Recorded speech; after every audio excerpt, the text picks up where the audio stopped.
साहेबनी। जो रक्षक तह चीनत नाही, जो रक्षक तह चीनत नाही, जो भक्षक सेवे नरताई। बड़ी विडंबना है। अब यहां साहब अपनी वाणी में कह रहे, जो रक्षक तह चीनत नहीं, रक्षक को नहीं चीन रहे, जो भक्षक सेवे नरताई। आइए आज हम उपासना पद्धतियों पर थोड़ी बात करते हैं। इस धर्म में मूलतः मूल रूप से 5 भक्तियां इंसान करता है। पहला निराकार की, निरंजन। दूसरा आदि शक्ति।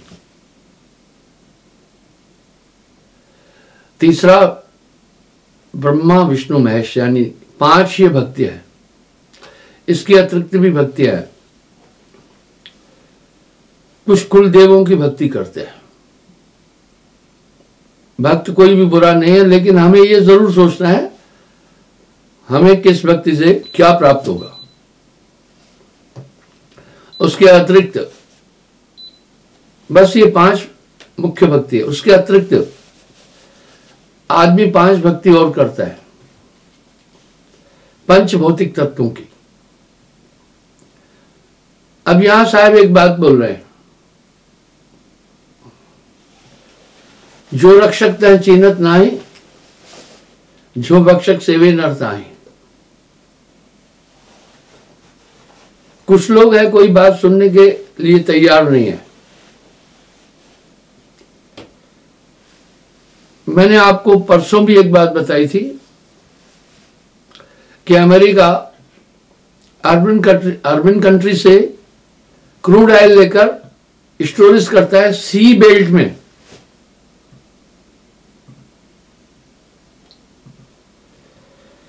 इस तरह निरंजन ने आत्माओं को स्टोरेज किया हुआ है 84 लाख योनियों में। ऐसी क्या वजह है? शरीर में हर शरीरधारी एक अज्ञान में है। आत्मा ने अपने आप को शरीर माना, बंधन यहीं से हुआ। यहां गोस्वामी जी रामायण में एक बारीक शब्द कह रहे हैं, जड़ चेतन है ग्रंथ बढ़ गई, यद्यप मिथ्या छूटत कट नहीं। जड़ प्रकृति, पंचभौतिक शरीर, चेतन आत्मा, ये ग्रंथि गठान पड़ गई। यद्यपि सच ये है कि ये गठान झूठी है, पर छूटत कट नहीं, फिर भी नहीं छूट रही है। इस बात को हम सब सिद्धांत रूप से स्वीकार करते हैं कि आत्मा अमर है, इसमें दो राय नहीं है। पर मनुष्य जितने भी कर्म कर रहा है सिर्फ भौतिक और दैहिक करता है। जासे नाथा आदि का बिसर गया तैंठोर, कहे कबीर ये बीच ही बलक और की और। आत्मा से आदि का नाता, आत्मा को, ये आत्मा के लिए नहीं कर रहा है। हम सब कहते भी हैं भाई आगे का रास्ता देखना है, सिर्फ ये तकिया कलाम की तरह हम सिर्फ कह रहे हैं, उस पर अनुकरण नहीं कर रहे हैं। वजह साहब बहुत साफ कर रहे हैं। इस तरह काल पुरुष ने 84 लाख योनियों में आत्मा को उलझाया हुआ है। आप सोचें, आप विचार करें, आप हम सब मानवीय स्थिति से अगर चिंतन करें तो अपने बच्चों को हम कभी भी संकट में नहीं डालते हैं। भला इस आत्मा को कितनी दुर्गति की हुई है, चींटी बनती है, विष्ठा का कीड़ा बनती है, केचुआ बनती है, क्या क्या बनती है, आप विचार तो करें ना। ये संसार का सबसे अहम सवाल है, को हम कितमिदम के कारण जगत उत्पाद है, को है कर्ता विषयान है। मैं कौन हूं, संसार क्या है, ये संसार क्यों उत्पन्न हुआ, इसको उत्पन्न करने वाला कौन है, इसका क्या कारण है। ये प्रश्न संसार के सबसे गंभीर और गहन प्रश्न है। इस पर मनुष्य चिंतन नहीं करता है। आइए हम देखें, आत्मा की बड़ी दुर्दशा हो रही है, जीव पड़ा हुआ लूट में, ना कुछ लेन न देन। अब गोस्वामी जी भी तो कह रहे हैं भैया, अगर आप कहेंगे कबीर साहब ने खंडन किया सबका, वो भी तो कह रहे हैं ईश्वर अंश जीव अविनाशी, चेतन अमल सहज सुख राशि, सो माया बस भयो कसाई, बंध्यो कीर मरकट के नाही। ये तो रामायण के शब्द है ना। अच्छा, रामायण के शब्दों में आप उत्तरकांड में जाएंगे तो आपको बारीकी मिलेगी। गोस्वामी जी एक बात कितनी गहन बोल रहे हैं, जप तप व्रत यम नियम पारा, श्रुति पुराण शुभ धर्म पुकारा।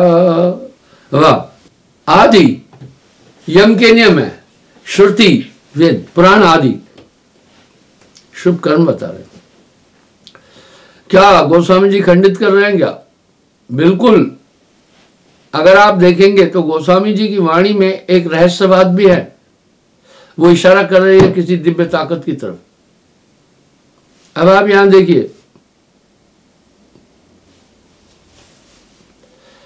5 तत्वगुण 3 खमीरा, तीनों जन को रचो शरीरा।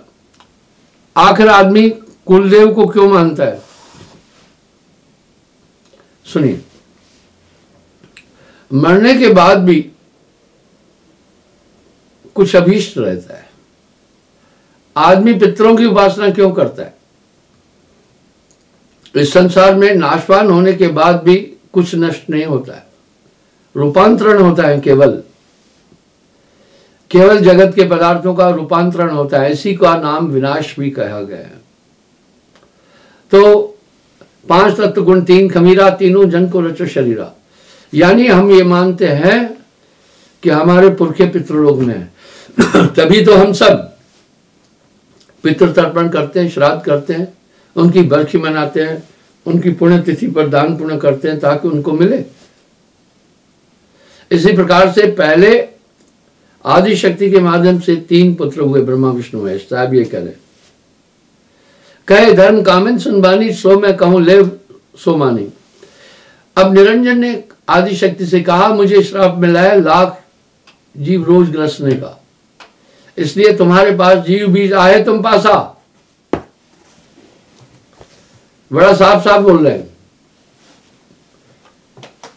5 तत्व गुण 3 खमीरा, तीनों जन को रचो शरीरा। आप थोड़ा चिंतन करें, जीव बीज आए तुम पासा, सोले रचना करो प्रकाशा। तुम्हारे पास जीव बीज है, वो लेकर रचना प्रारंभ करो सृष्टि की। कहे निरंजन सुन पुरानी, अब अस करो आदि भवानी। अब क्या करें? हे आदि भवानी, अब ऐसा करना। त्रे सुत सोप तो को दीना, अब हम पुरुष सेवा चित दीना। तीनों पुत्र तुम्हें इसलिए सौंप दिया। इसलिए आदि शक्ति को हम सब जगत जननी आदि मातेश्वरी भी कहते हैं, क्योंकि आत्माएं वो लाई थी। राज कर तुम लेते हमारा, भेद न करी कहियो काहू हमारा। बोला तीनों बच्चे लेकर तुम राज्य करो, मेरा भेद किसी को नहीं कहना। आप देखिएगा अभी यहां, मोर दरस तेरे सुत नहीं पाई है, जो मोह खोजत जन्म से रहे हैं। कह रहे मेरा दर्शन 3 पुत्र भी नहीं प्राप्त करेंगे। अब यहां साहब एक जगह और कह रहे जय खोजत ब्रह्मा थके, शिव नर मुनि और शेष। देखिए यहां साहब एक शब्द कह रहे हैं, शिव जी निरंतर ध्यान कर रहे हैं उस रलंकार का। मोर दरस तेरे सुत नहीं पाई है, जो मैं खोजत जन्म से रही है। इसलिए इस्लाम में भी बेचुना खुदा को मानते हैं। हमारे वेद भी नेति नेति कह के निरंजन को मान रहे हैं। यही बात तो बाइबल भी तो कह रहा है ना, मेरा आकाशीय पिता।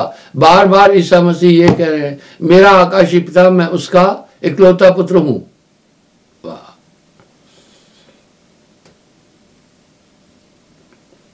ऐसा मता धड़ा हो जानी, पुरुष भेद नहीं पावे प्राणी। बोला ऐसा करना कि ये जीवात्मा परम पुरुष का भेद नहीं जान सके। क्यों? आत्मा में के पास अंतभाग शरीर है, जहां चाहे वहां पहुंच जाएगी आत्मा। इसको साहब ने अपने शब्दों में बड़ा स्पष्ट रूप से कहा, जय आशा तय बासा हुई, बा को टार सके ना कोई। इसलिए बोला जो जिसका सुमरण करेगा वो वहीं जाएगा। कहा इसलिए हे आदिशक्ति तुम पुत्रों को मेरा भेद नहीं कहना। इसलिए मैं आपको कई बार बोला कि वेद भी उस परमात्मा को निराकार बोल रहे हैं, और इस्लाम में भी हजरत मोहम्मद जी भी कह रहे हैं कि वो बेचुना खुदा है। मेरी उससे बात हुई, बीच में पर्दा था। पर्दा कोई कॉटन का नहीं था, कोई टेरिकॉट का नहीं था, वो पर्दा वो निराकार शून्य में था। वो शून्य हो गया ना, शून्य में रह गया। इसलिए मैंने एक मौलवी से भी पूछा, भाई हजरत मोहम्मद साहब ने जो मेराज आता है 7 आसमानों का सफर किया, क्या खुदा को देखा? मौलवी ने कहा नहीं, उनके बीच में एक पर्दा था। मैंने मोहम्मद बोध में भी आपको ये चीज दिखाई है ना। तो बंधुओं इस तरह से कहा मुझे कोई नहीं देख पाएगा, तुम लेकर राज्य करो 3 लोग का। उन्होंने हैंड ओवर कर दिया निरंजन ने, किसको? आदिशक्ति और त्रिदेव को। इसलिए सभी धर्मों में इनको माना जाता है, अलग अलग नामों से माना जाता है। यूनान में भी एक उदाहरण देता हूं मैं, आप विचार करना उस पर। मैं ग्रीस में गया तो ग्रीस में कौतुक देखा मैं। सिकंदर के ऑडिटोरियम के साथ में मंदिर था जो हजारों साल पुराना था। मैं आपको एक बात और बताना चाहता हूं, साहित्यकारों ने भी समाज को कभी काफी भ्रमित किया। लोग क्या कह रहे हैं? आर्य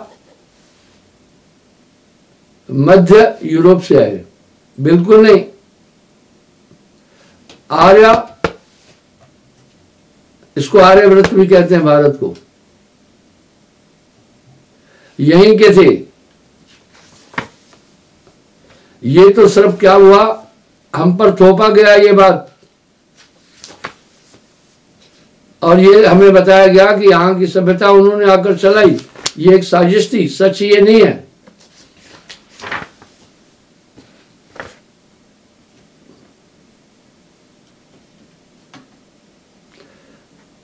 वहां पर प्राचीन मंदिर था। दुनिया की सबसे प्राचीन धर्म संस्कृति भारत की है। अब आप देखिएगा, तो वहां मंदिर था। अब यूनान में क्या कह रहे हैं? बहुत अरब यूनान के ज्ञानी पिंड अंड सब टूल बखानी, सो सभी ब्रह्मांड ने देखा, पिंड के सोई है लेखा। वो भी ये मान रहे हैं, जो भी इस ब्रह्मांड में दिख रहा है वो सब ये यूनानी मान रहे हैं। अस्थि पहाड़ है, मेघ पसीना, कह रहे ये हड्डियां पर्वत है, और मेघ पसीना, जो पसीना है वो बादल है। श्रीनभ इंद्री कर्म प्रवीणा, सुरनर मुनि गंधर्व और देवा, पिंड अंड में एक ही भेवा। कह रहे संपूर्ण ब्रह्मांड इस पिंड के अंदर है। वो यूनानी भी मान रहे हैं। सकल भांत के पशु को ज्ञाना, कर्म करत बसे प्रधाना, भोजन पावक पौरुष जोई, सोई रसोई दार कहाई। जो बल अंत में भोजन धरई, गंधी नामक तास को पड़ी, जो बल रूद्र को श्वेत बनावे, नारी कुचन में दूध कहावे। वाह, ये पूरा खेल तो जल का है।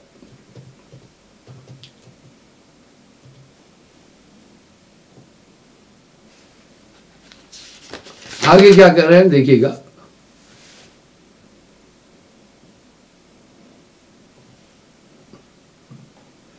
अब साहब क्या कह रहे हैं देखिए, बड़ा स्पष्ट कहा है साहब ने, जेते मनुष्य जगत में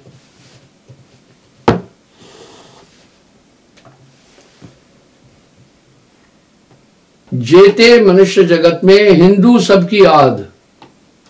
ये साहिब वाणी में कह रहे हैं, जेते मनुष्य जगत में हिंदू सबकी आद, सबसे पुराना ये धर्म है। भाषा सारे जगत की, संस्कृत पितु आद, दुनिया की जितनी भी भाषाएं हैं सब उसका पिता संस्कृत है। Sanskrit is the mother of all language of the world. साहब का शोध बहुत जबरदस्त है।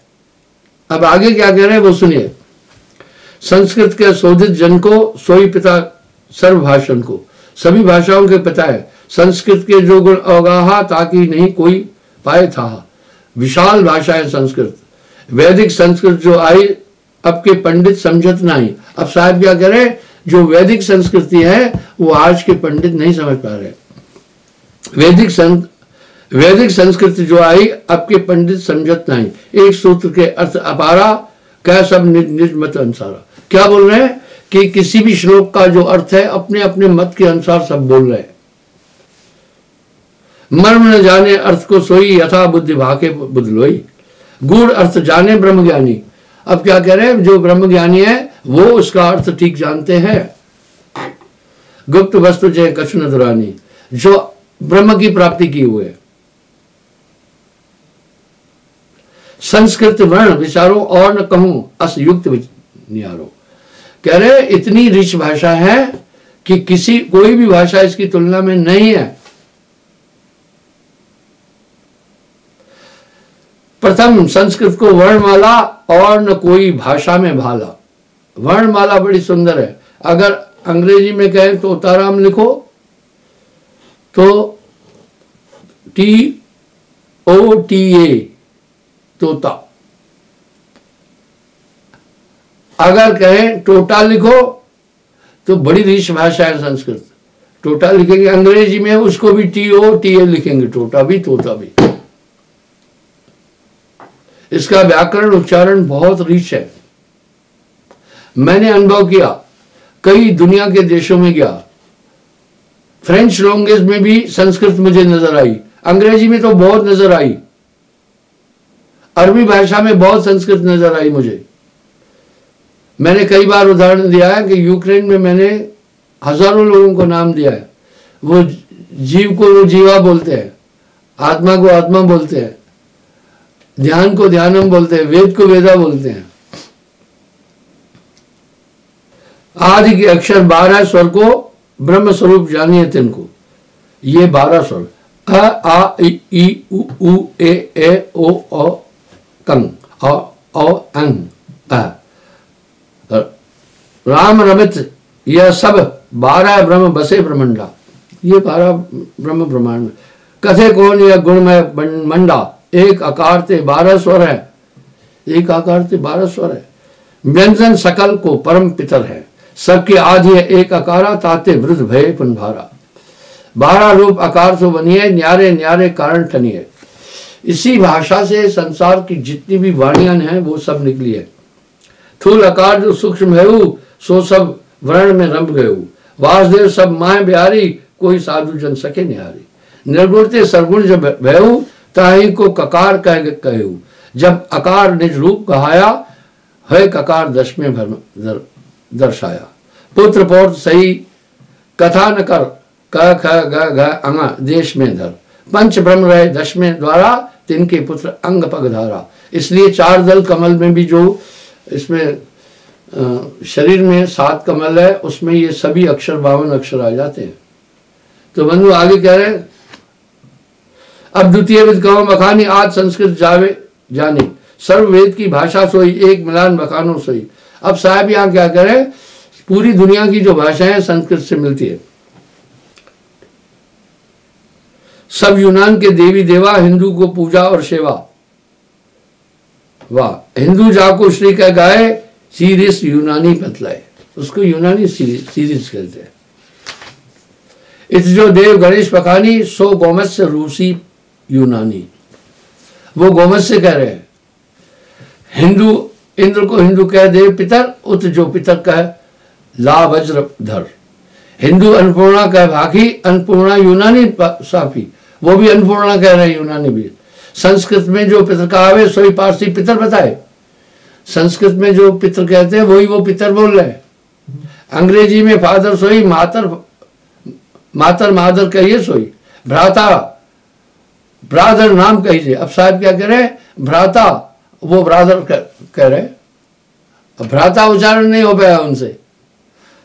अरे मुंबई का नाम क्यों चेंज किया, अंग्रेज नहीं बोल पा रहे थे, वो उनका उच्चारण नहीं हो पाता था, इसलिए उन्होंने क्या कहा, बॉम्बे। वो बेंगलुरु नहीं कह पाए, इसलिए उन्होंने बेंगलोर कर दिया। इस तरह वो कलकत्ता नहीं कह पाए, कोलकाता बोल दिया, और हम सब भी वही बोलने लगे। ठीक वैसे ही दिलीप सिंह खली डब्ल्यूडब्ल्यू के जो पहलवान है, वो खली नहीं है, वो काली है। दिलीप सिंह काली, वो काली नहीं बोले तो बोला खाली, अब हम सब भी खाली बोल रहे हैं। इस तरह उनसे उच्चारण नहीं हो पाया। किसी अंग्रेज को बोलना, वो तोता बोले, तोता नहीं बोल पाएगा, छोटा बोलेगा। इस तरह साहब एक बहुत सुंदर उदाहरण दे रहे हैं। भ्राता ब्रादर नाम कहीजिए, भ्राता और ब्रादर सही तो सामान्य है। कृतकार कृतकार करीजिए, हम करतार बोलते हैं, वो कृतकार कहते हैं दुनिया बनाने वाले को। अंग्रेजी कृटार कहावे, हिंदू सो करतार बताए। अब वो तय का उच्चारण नहीं कर पाते, इसलिए कृटार बोल दिया।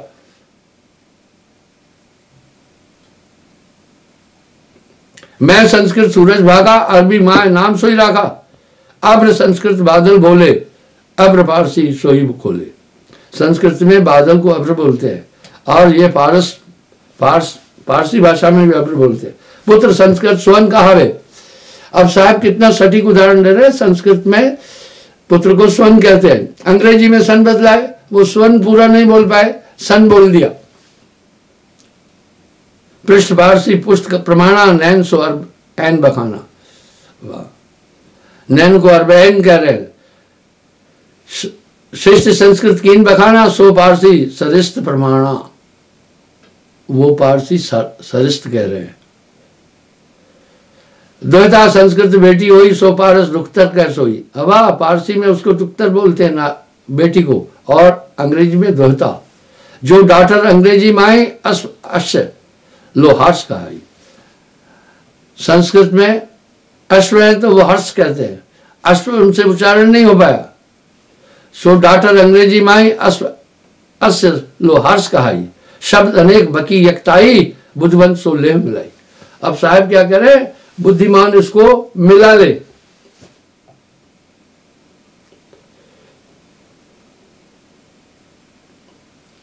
जो व्याकरण संस्कृत में आई, ऐसो शुद्ध और कहूं नहीं। मैं 3 साल संस्कृत पढ़ा हूं। जो संस्कृत भाषा जानता है उसकी वाणी इतनी स्पष्ट चलेगी हर भाषा में। ये आदि है और मां है सब भाषाओं की।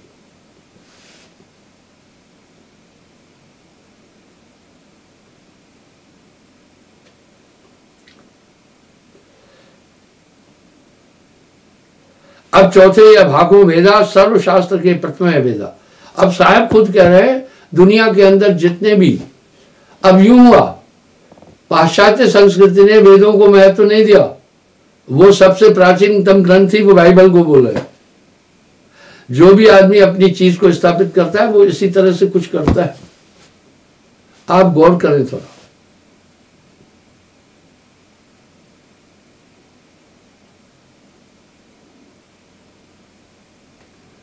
पुन पंचम अस्कहो बखानी, ताते आदि संस्कृत ज्ञानी।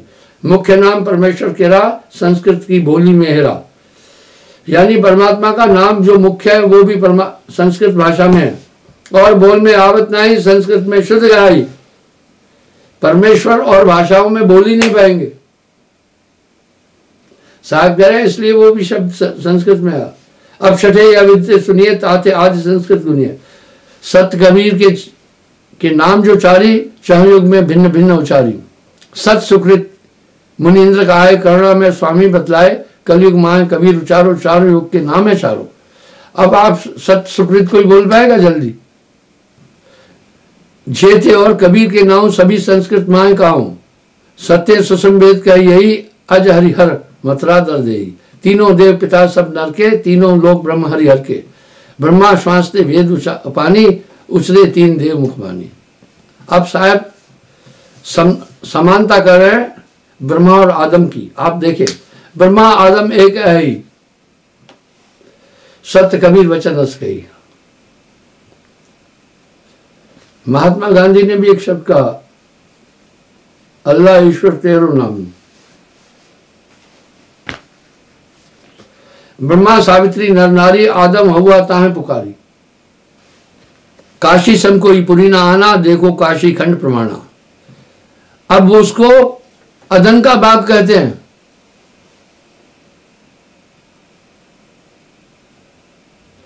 वाराणसी से भयो बनारस, सुख से सावित्री ब्रह्मवश। आज में कहे सो वन आनंदा, अरबी अदन बाग सुख कंदा। अब वो वन आनंदा नहीं बोल पाए तो अदन बाग बोला।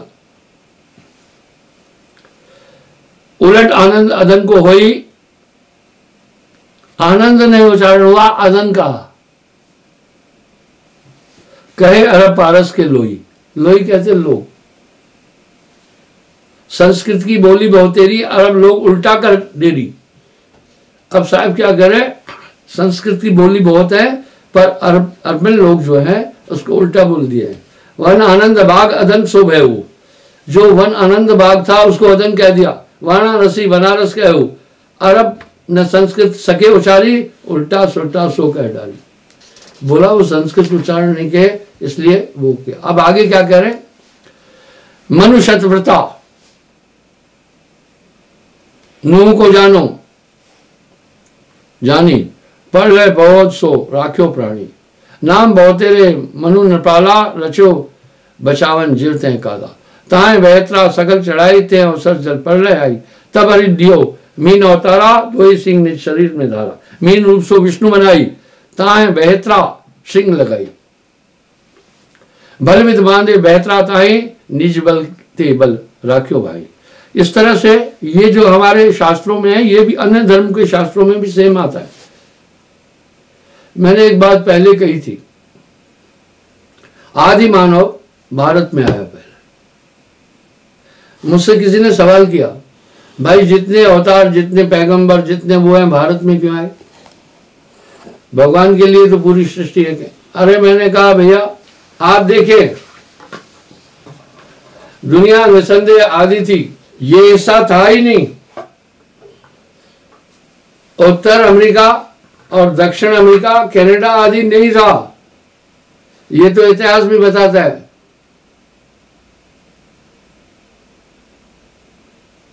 कि इसको कोलंबस ने, वास्तु ये ढूंढा था। ये दुनिया में था ही नहीं आधा ऐसा। अफ्रीकी देश जो है ये कंप्लीट जंगल थे, इधर मनुष्य जाता ही नहीं था। अभी भी उत्तर अमेरिका से कुछ लोग जब सी साइड से होकर यूं जाते हैं तो रास्ते में 20% लोग मर जाते हैं अभी भी। तो भारत ऐसे क्षेत्र जब था जहां सभी सुविधाएं थी। आप देखें भूमध्य रेखा के ऊपर क्लाइमेट की दृष्टि से, बाकी दृष्टि से सभी ऋतुएं भारतवर्ष में होती है। ऐसे क्षेत्र जब पर भारत स्थित है। भारत भूमि महान इसलिए बोल रहे हैं। मैं पूरा विश्व घूमता हूं। आप यूरोप में जाओ, आपको इतनी समतल जमीन कहीं नहीं मिलेगी जितना गंगा और सिंधु का डेल्टा है, इतना विशाल। तो आदि मानव यहीं आया।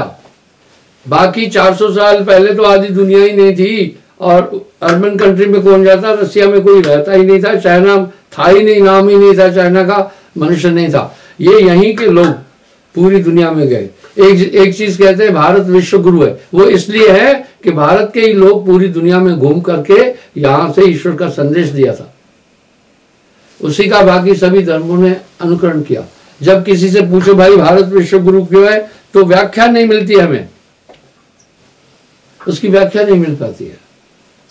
वस्तुतः आज मेरे प्रवचन का यही भाव था कि उपासना 5 की होती है, उसके आगे कोई नहीं बखाना। तब साहब वाणी में तो साहब कह रहे हैं गण गंधर्व ऋषि मुनि और देवा सब मिलकर हैं निरंजन सेवा, पीर पैगंबर कुतुब औलिया काल निरंजन सबको दे लिया। इसलिए वेद बते ये जगत बुलाना। आदि जो है वेद की उत्पत्ति भी निराकार निरंजन से हुई है और मनुष्य उसी में। साहब तभी कह रहे हैं मैं आज संसार में फिरा गांव की खोर, जब एक भी जीव नहीं जा पाया तो साहब इस संसार में आए हैं। इसलिए हते विदेह दर से नहीं देख पर दर से दे ही, यहां साहब ने अपनी वाणी में बड़ा स्पष्ट कहा। तो बंधु इस प्रकार से आत्मा को बंधन में डाला हुआ है वही मन ही स्वरूपी देव निरंजन तो है राख भरमाई। आपका बैरी इसके अलावा कोई नहीं है, ये दिखता नहीं है। बिल्कुल जैसे आदमी के रोग नहीं दिखते हैं तो अल्ट्रासाउंड करते हैं, सिटी स्कैन करते हैं, उसमें रोग सामने आ जाता है। तो साहब कह रहे हैं ऐसी चीज दे दूंगा कि आप अपने अंदर की सब चीज समझने लगेंगे। ना मोहे तो मात नवाई, ना तो ये मन बांध न चाहिए। क्षमा चाहता हूँ, समय हो रहा है, कल पुनः फिर मैं हाजिर हो जाऊंगा साहब।